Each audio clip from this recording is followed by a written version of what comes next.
జై శ్రీరామ్. శ్రీమాత్రే నమః. శ్రీ గురుభ్యో నమః.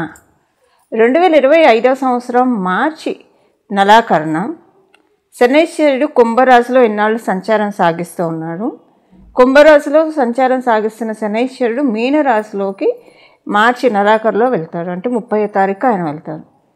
30వ తారీఖు శనైశ్వరుడు సంచారం ఇంకా 30వ తారీఖు నుంచి 2025 సంవత్సరం మార్చి నెలాఖరు నుంచి 2.5 సంవత్సరాల పాటు ఆయన సంచారం మీనరాశిలో సాగుతుంది. మీనరాశిలో ఆల్రెడీ రాహుదేవుడు అక్కడ సంచారం చేస్తూ ఉన్నారు. వీళ్ళిద్దరూ కలిసి కొన్నాళ్ళు అదే రాశిలో ఉంటారు. ఎప్పటి వరకు అంటే మార్చి నెలాఖరు నుంచి మే 18వ తారీఖు వరకు కూడా శని రాహువుల సంచారము మీనరాశిలో కొనసాగుతుంది. శని రాహువుల సంచారం మీనరాశిలో ద్వాదశ రాశుల వాళ్ళకి ఎలాంటి ఫలితాలు ఇవ్వబోతూ ఉంది, అసలు వీళ్ళిద్దరి విశిష్టాంశం మనం ఒకసారి తెలుసుకుందాం. శనివత్ రాహు కుజవత్ కేతు అని చెప్తుంది పరాశర సంహిత. శనైశ్వరుడు మరియు రాహు భగవానుడు వీళ్ళిద్దరూ కలిసి కుంభరాశిని వాళ్ళిద్దరికీ స్వరాశులు, వీళ్ళిద్దరికీ కూడా కుంభరాశి స్వరాశి. ఎందుకంటే రాహుకేతువులు ఇద్దరూ కూడా ఛాయాగ్రహాలు కాబట్టి, నోట్స్ కాబట్టి, నార్త్ అండ్ సౌత్ నోట్స్ కాబట్టి వాళ్ళిద్దరికి సపరేట్ రాశులు అంటూ ఉండవు. శనీశ్వరుడు ఒక రాశి అయిన కుంభరాశిని రాహు భగవానుడు షేర్ చేసుకుంటాడు. అలాగే మంగళుని రాశి అయిన వృశ్చిక రాశిని కేతు భగవానుడు షేర్ చేసుకుంటాడు. శనైశ్వరుడు మరియు రాహు భగవానుడు వీళ్ళిద్దరూ కలిసి కుంభరాశి అధిపతులు అవుతూ సహజ కాలపురుషుడు కుండలిలో వ్యయభావంలో వీళ్ళిద్దరూ సంచారం సాగిస్తూ ఉన్నారు. అంటే లాభస్థానము, ఏకాదశ స్థానం అంటే లాభస్థానమే. అసలు ఎవరికైతే లాభస్థానం చాలా బలోపేతంగా ఉంటుందో వాళ్ళకి లైఫ్లో కావాల్సినవన్నీ కూడా వాళ్ళు సాధించుకునే తీరుతారు. ఇప్పుడు మనం చాలామంది లైఫ్లో చూస్తూ ఉంటాం, వాళ్ళు అనుకున్న గోల్స్ అన్నీ కూడా రీచ్ అవుతారు. కొంతమంది కొంచెం కష్టంతో రీచ్ అవుతారు, కొంతమంది ఇంకా కొంచెం ప్రయత్నంతో రీచ్ అవుతారు, కొంతమంది అయితే చాలా ఈజీగా రీచ్ అవుతారు. వీటన్నిటికీ కారణము మిగతా హౌసెస్ ఎలా ఉన్నా 11th హౌస్ కనుక బాగా స్ట్రాంగ్గా ఉంటే డెఫినెట్గా వాళ్ళు ఏది అనుకుంటే అది అయ్యే తీరుతుంది. దీనికి చాలా ఎగ్జాంపుల్స్ ఉన్నాయి. ఎగ్జాంపుల్స్ మళ్ళీ మనం రాశుల వారీగా మాట్లాడుకుందాము. అలాంటి వీళ్ళిద్దరూ కలిసి ఇప్పుడు సహజ కాలపురుషుడు కుండలిలో 10వ స్థానంలో సంచారం చేస్తూ ఉన్నారు. 10వ స్థానంలో వీళ్ళిద్దరి సంచారము ద్వాదశ రాశుల వాళ్ళకి, ద్వాదశ లగ్నాల వాళ్ళకి ఎలాంటి ఫలితాలను ఇవ్వబోతుందో ఇప్పుడు మనం తెలుసుకుందాము. ఈ 10వ స్థానము సాధారణమైన స్థానం కూడా కాదు. గురు భగవానుడి యొక్క స్వక్షేత్రము మీనరాశి. 10వ స్థానం అంటే సహజ కాలపురుషుడు కుండలిలోని 10వ స్థానం అంటే మీనరాశి, అంటే గురు భగవానుడికి స్వక్షేత్రము. ఇక్కడ రాహుదేవుని సంచారము మరియు శనైశ్వరుడి సంచారము, వీళ్ళిద్దరి సంచారము ఎలాంటి ఫలితాన్ని అన్ని రాశులకి మరియు ద్వాదశ లగ్నాల వాళ్ళకి ఇవ్వబోతుందో ఇప్పుడు మనం విడివిడిగా రాశుల వారీగా తెలుసుకుందాం. శనైశ్వరుడు మరియు రాహు భగవానుడు వ్యయభావంలో సంచారము ఇది ఒక మంచి సిగ్నిఫికెన్స్ ఏంటంటే, సహజ కాలపురుషుడు కుండలిలో 10వ స్థానం అంటేనే మనందరినీ మోక్ష స్థానం అని చెప్తుంది. అంటే మనందరం కూడా జీవన్ముక్తులు అవ్వడానికి ప్రయత్నించాలి. అసలు మనకి శరీరం లభించిందే అందుకని మనం జీవన్ముక్తులు అవ్వడానికి ప్రయత్నించడానికి మనకి శరీరం అనే ఉపకరణాన్ని భగవంతుడు ఇచ్చాడు. ఇలా జీవన్ముక్తుని చేసే రాశి సహజ కాలపురుషుడు కుండలిలో మీనరాశి. అంటే అందుకే మోక్ష రాశి అని కూడా అంటాం దీన్ని, మోక్షాన్ని ప్రసాదించే రాశి. అయితే మోక్షం దేని నుంచి? మన జీవితం నుంచి ముందు అసలు మనం ఇక్కడ ఉంటూ మనకున్న కష్టాల నుంచి కూడా మనకి మోక్షాన్ని ప్రసాదించే రాశి అని చెప్పచ్చు మీనరాశి. ఈ సంచారాన్ని అస్సలు తేలిగ్గా తీసుకోకండి. ఇప్పుడు చాలా రైట్ టైము. మనకి కాస్మస్లో అంతా కూడా పాజిటివ్ వైబ్స్. మనకు ఉన్న కష్టాల నుంచి, మనకున్న దోషాల నుంచి, మనకున్న గండాల నుంచి మనం భగవంతుడిని గట్టిగా ప్రార్థిస్తే కనుక వాటన్నిటి నుంచి మనల్ని విముక్తిని చేస్తారు. మనకున్న అన్ని బంధనాల నుంచి కూడా విముక్తి చేసే టైము ఇప్పుడు శనైశ్వరుడు మరియు రాహు భగవానుడు వీళ్ళిద్దరూ కలిసి ప్రసాదిస్తున్నారు. ఈ టైంలో చాలా కేర్ఫుల్గా ఉండాలి. ఒక 3 సూత్రాలు కనుక మనం ఈ టైంలో అసలు ఎప్పుడు పాటించాలి. ఈ టైము ఆ టైం అని కాదు, ఎప్పుడు పాటించాలి. ప్రత్యేకించి ఈ టైంలో అంటే చాలా జాగ్రత్తగా ఉండాలి. 3 సూత్రాలు మనం గట్టిగా పాటించాలి. No complaints, no arguments, no judgement. ఎవరి గురించి కూడా కంప్లైనింగ్ యాటిట్యూడ్ అనేది అదే అసలు. ఆ కంప్లైనింగ్ యాటిట్యూడ్ మనకి చాలా చాలా కర్మల్ని మూట కట్టేసుకుంటూ ఉంటాము. డే టు డే లైఫ్లో మనం మీట్ అవుతూ ఉంటే ఒకళ్ళ ఆప్షన్స్లో ఇంకొకళ్ళ గురించి చెప్తూ ఉంటారు. కొంతమందికి అది నచ్చదు, చికాగ్గా ఉంటుంది, ఏంటి ఇలా చెప్తున్నారు అని అనుకుంటారు. సో ఈ కంప్లైనింగ్ యాటిట్యూడ్ అనేది తెలియకుండానే చాలా దుష్కర్మల్ని మూట కడుతూ ఉంటుంది. ఇదొకటి. అంటే ఏం లేదు, ఒకళ్ళ గురించి మనము చెడుగా చెప్తూ ఉన్నామంటే, వ్యక్తిగత విమర్శలు చేస్తూ ఉన్నామంటే వాళ్ళకి మంచిదే, వాళ్ళకి పోయేదేం లేదు. వాళ్ళ పాపరాశి ఎవరైతే చెప్తూ ఉంటారో వాళ్ళకి వచ్చేస్తుంది, వీళ్ళ పుణ్యబలం వాళ్ళకి వెళ్ళిపోతుంది. వీళ్ళకి పుణ్యబలం ఉంటే వెళ్తుంది, అప్పుడు వీళ్ళకి ఇక్కడ పుణ్యబలము తగ్గుతుంది, మళ్ళీ ఇట్స్ అడిషనల్ బోనస్ అటు పొయ్యిలోంచి పెనం మీద పడ్డట్టు అవుతుంది వాళ్ళకి. సో అందువల్ల కంప్లైనింగ్ యాటిట్యూడ్ ఎప్పుడు మంచిది కాదు. అలాగే ఆర్గ్యుమెంట్స్.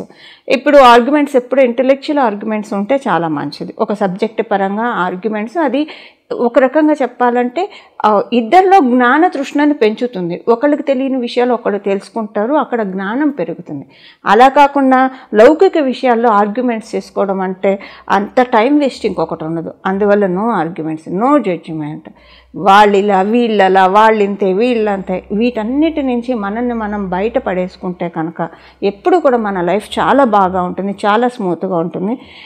ఇప్పుడు ఈ ప్రాక్టికల్గా ఇప్పటి నుంచి అప్లై చేసి చూడండి. స్ట్రిక్ట్గా గట్టిగా మనకు మనం ప్రామిస్ చేసుకొని ఇది ఈ 3 సూత్రాలు కనుక పాటిస్తే ఇప్పుడు వాళ్ళు చక్కగా శనీశ్వరుడు మరియు రాహు భగవానుడు మనల్ని చాలా తేలిగ్గా మనకున్న వాటి నుంచి తొందరగా గట్టెక్కిస్తారు. మనకున్న దోషాల నుంచి కావచ్చు, మనకున్న గండాల నుంచి కావచ్చు, మనల్ని తొందరగా బంధ విముక్తిని చేస్తారు. అంటే వాటన్నిటి నుంచి మనల్ని మోక్షం కలిగిస్తారు. మోక్షం అంటే కష్టాల నుంచి విముక్తిని, మోక్షం కలిగిస్తారు. సో ఇలా మనందరం కూడా దీన్ని వినియోగించుకోవాలి. వృషభ రాశి. వృషభ రాశిలో పుట్టిన వాళ్ళకి మీకు చాలా మంచి శుభ సమయంలో ఉన్నారని చెప్పాలి. ద్వాదశ రాశుల్లో ఎవరికి ఎక్స్ట్రీమ్ బెనిఫిట్ ఉంది అంటే ఏకైక రాశి డెఫినెట్గా మీ వృషభ రాశిలో పుట్టిన వాళ్ళకని చెప్పడంలో ఏమాత్రం సందేహం లేదు. దానికి కారణము మీ రాశి నుంచి ఇది లాభస్థానం అవ్వడము చాలా మంచి ఫలితాలను ఇస్తుంది. గత కొంతకాలంగా మీరు పడుతున్న ఆందోళన, ఆదుర్ద, ఇన్సెక్యూరిటీ వీటన్నిటి నుంచి బయటకు వచ్చే శుభ సమయము. మీకు తెలియని ఒక ధైర్యాన్ని ఇస్తారు శని రాహువులు వీళ్ళిద్దరూ కలిసి. ఫైనాన్షియల్గా కూడా అమ్మయ్య కొంత బాగుంది, ఇంకా ముందుకు వెళ్ళబోతున్నాము, ఇంకా బాగా ఉంది అని అనుకునే స్టేజ్లోకి ఇప్పుడు మిమ్మల్ని శని రాహువులు ఇద్దరూ కూడా తీసుకెళ్తున్నారు. ఎందుకంటే మీకు శనేశ్వరుడు సహజంగానే మీకు రాజయోగాన్ని ఇస్తాడు. అందులో ఆయన రాశిని షేర్ చేసుకున్న రాహు భగవానుడితోటి ఇక్కడ మీ సహజ కాలపురుషుడు కుండలిలో వాళ్ళిద్దరు లాభస్థానాన్నే సూచిస్తారు. ఇక్కడ మీకు కూడా మీ రాశి నుంచి చూసుకుంటే అది లాభస్థానం అయింది. సో లాభం స్క్వేర్ పడింది, ఇక్కడ మీకు ఏకాదశం స్క్వేర్ పడింది, డబల్ ఇంపాక్ట్ చూపిస్తుంది, చాలా మంచి ఫలితాన్ని ఇస్తుంది. కానీ దీన్ని మీరు అనవసరంగా పాడు చేసేసుకోకండి. పాడు చేసుకోవడం అంటే మీరు ఏదో పాడు చేసుకుంటారని కాదు, ఎప్పటికప్పుడు జాగ్రత్తగా స్టెప్స్ తీసుకుంటూ వెళ్ళండి. మీరు తీసుకునే ప్రతి స్టెప్ కూడా చాలా మంచి లీడ్లోకి వెళ్తుంది. చెప్పుడు మాటలు వినకండి, చాడీలు వినకండి. వీటి వల్ల మీకు కొంచెం యోగం తగ్గే అవకాశం ఉంది. ఎవరైనా మీ సమూహంలో ఇలాంటి వాళ్ళు ఉంటే కనుక ఒకటి వాళ్ళని కరెక్ట్ చేసి వాళ్ళని కరెక్ట్ వేలో పెడితే మీకు మంచిది. ఎందుకంటే ఒకళ్ళని కరెక్ట్ చేశారు కాబట్టి మీకు చాలా మంచి సత్ఫలితాన్ని వీళ్ళిద్దరు, ఎందుకంటే ఆయన కర్మకారకుడు కాబట్టి ఇప్పుడు అన్నీ కేర్ఫుల్గా చూస్తూ ఉన్నారు. ఆయన చేతితో ఇప్పుడు శనేశ్వరుడి చేతిలోనే ఉంది ఖజానా అంతా కూడా, మీకు ఇవ్వాల్సిన ఖజానా అంతా. సో ఆయన చూస్తూ ఉన్నాడు. ఇప్పుడు రాహు భగవానుడు కూడా అక్కడే ఉన్నాడు కాబట్టి ఆయన కూడా ఇప్పుడు నువ్వు శనేశ్వరుడికి ఆయన ఏం చెప్తాంటే నువ్వు ఎంత ఇస్తావో చెప్పు, దానికి 3 నేనే ఇస్తాను. ఎందుకంటే రాహు భగవానుడు ఎప్పుడూ కూడా అందరితోటి హట్కే ఉంటాడు. అంటే ఊరందరిది ఒకదారి అయితే ఉలిపిట్టది ఒకదారి అన్నట్టు ఆయన ఒక్కడం మటుకు నువ్వు ఎవరైనా మంచి చేస్తూ ఉంటే ఇప్పుడు మంచి చేసే స్థానంలో ఉన్నారు కాబట్టి నువ్వు చేసే మంచి కంటే నేను ఎక్కువ మంచి చేయాలి, ఎందుకంటే నా గురించి ఎక్కువ మాట్లాడుకోవాలి నీ గురించి కంటే అన్న ఇది ఎక్కువగా ఉంటుంది. గ్రహతత్వం అలా ఉంటుంది. సో రాహు భగవానుడు ఇప్పుడు ఇంకా పోటీ పడుతూ మీకు ఇవ్వడానికి ఉన్నారు. ఇక్కడ కర్మకారకుడు కాబట్టి ఎంత రాజయోగ కారకుడైనా సరే నిష్పక్షపాతంగా కర్మలను ఆయన ప్రసాదిస్తాడు. ఈ విషయాన్ని మనం మర్చిపోకూడదు.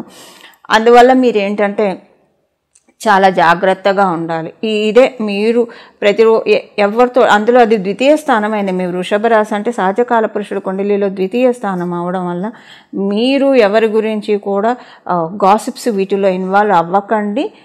అలిగేషన్స్, రూమర్స్ ఇలాంటి వాటన్నిటికీ చెడు అనవద్దు, చెడు కనవద్దు, చెడు వినవద్దు. ఇది పర్ఫెక్ట్ కరెక్ట్గా సెట్ అవుతుంది మీ వృషభ రాశిలో పుట్టిన వాళ్ళకి.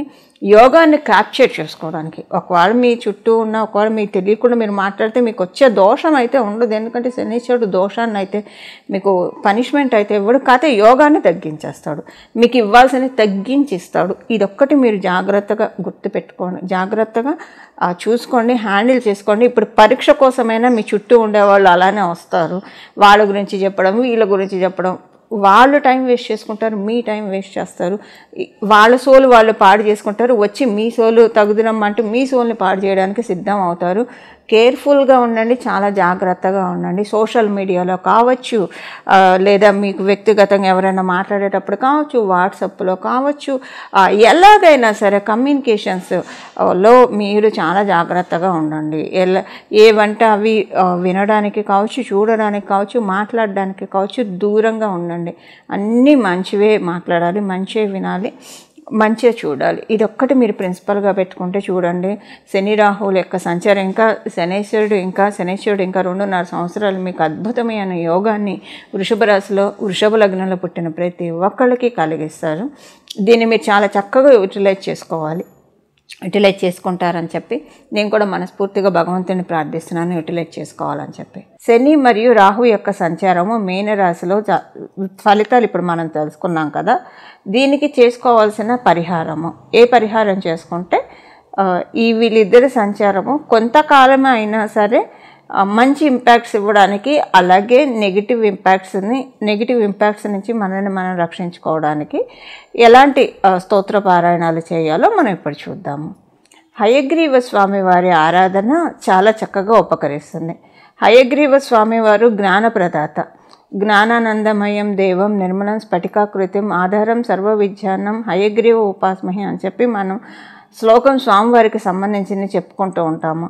హయగ్రీవ స్వామివారు మనకి అంత జ్ఞానాన్ని ఎలాగైతే గురుదక్షిణామూర్తి స్వామివారు కావచ్చు, కృష్ణ పరమాత్ముడు కావచ్చు, గురువులందరూ ఎలాగైతే జ్ఞానాన్ని ప్రసాదిస్తారో విష్ణుమూర్తి అంశ అయిన హయగ్రీవ స్వామి వారు కూడా ఆరాధన చాలా అంటే చాలా చక్కగా ఉపకరిస్తుంది. శనీశ్వరుడు మరియు రాహుదేవుని సంచారం మీనరాశి రాష్ట్రాధిపతి గురు భగవానుడు అవ్వడం వల్ల రాహు భగవానుడు పని ఏంటంటే ఎక్కడ ఉంటే అక్కడ ఏది ఉంటే అది యాంప్లిఫై చేస్తూ ఉంటాడు.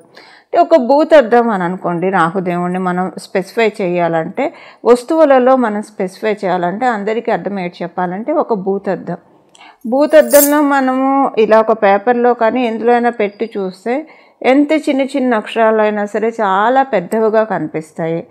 అది రాహు భగవానుడి తత్వం. ఆయన ఎక్కడ మంచి ఉంటే మంచిని చాలా పెద్దగా భూతద్దం పెట్టి చాలా పెద్దగా చేసి చూపిస్తాడు, అలాగే చెడు ఉన్నా కూడా అదే పెద్దగా చేసి చూపిస్తాడు. అందుకే రాహు మరియు కేతువుల గోచారంలో కావచ్చు, జన్మజాతకంలో కావచ్చు, వాళ్ళిద్దరూ సరిగ్గా ఉంటే అసలు వాళ్ళు మంచిని బాగా ప్రత్యేకించి రాహుదేవుడు మంచిని బాగా పెంచి చూపిస్తాడు. కాబట్టి వాళ్ళ లైఫ్ చాలా బాగా ఉంటుంది, అంటే చాలా మందికి వెల్ నోటెడ్ పీపుల్గా ఉంటారు.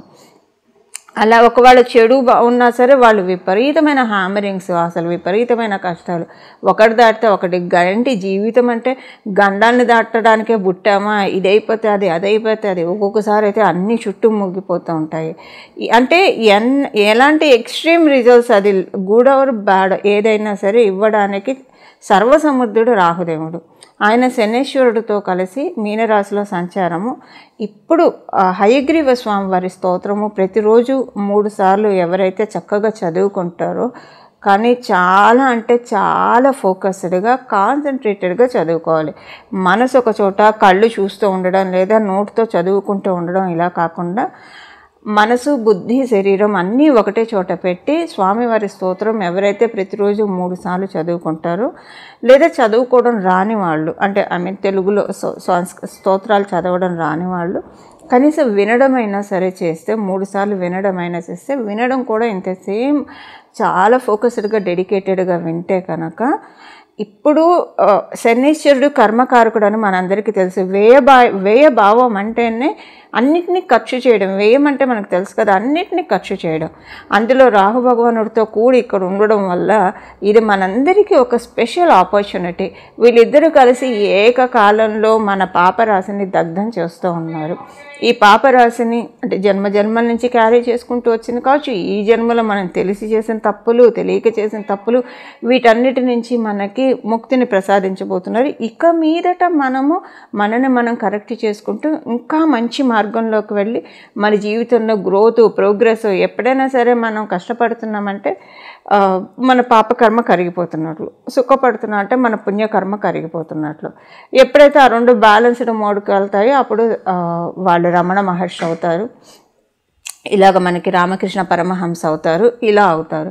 సో ఇప్పుడు మనం గృహస్థాశ్రమ ధర్మంలో ఉన్నాం కాబట్టి ఉన్న వాటిని ఖర్చు చేసేసుకుందాము. ఏదైనా మనకి దోషాలు ఇలాంటివి ఏవైనా ఉంటే పర్ఫెక్ట్గా కరిగే ఈ టైము శనీశ్వరుడు మరియు రాహు భగవానుడు వీళ్ళిద్దరూ కలిసి మీనరాశిలో ఉండి చేసే పనే అది. మరి దానికి మన వంతు మన ప్రయత్నం మనం చేయాలి కదా. మనం కూడా దానికి ఒక ఇండికేషన్ పంపించాలి గ్రహ దేవతలకి. ఆ ఇండికేషన్ ఏంటంటే హయగ్రీవ స్వామి వారి స్తోత్రం ప్రతిరోజు 3 సార్లు చదవడం వల్ల నిస్సందేహంగా చాలా అంటే చాలా ఇబ్బందుల నుంచి మనల్ని ఈ గోచర సంచారం, వీళ్ళిద్దరి కలయిక, గోచరంలో ఉన్న వీళ్ళిద్దరి కలయిక చాలా వాటి నుంచి, చాలా గండాల నుంచి మనల్ని బయటకు పడేస్తుంది. ఇలా మనందరం కూడా హయగ్రీవ స్వామి వారి ఆరాధన చేసుకుంటూ చక్కటి సత్ఫలితాన్ని, జ్ఞానం అంటే ఏం లేదు వెలుగు, అజ్ఞానం అంటే చీకటి. సో స్వామివారు సూచించే జ్ఞాన మార్గంలో మనం అందరం కూడా పయనించాలని చెప్పి స్వామివారిని నేను కూడా మనందరి తరఫున కోరుకుంటూ మంగళం. నమో భగవతే వాసుదేవాయ.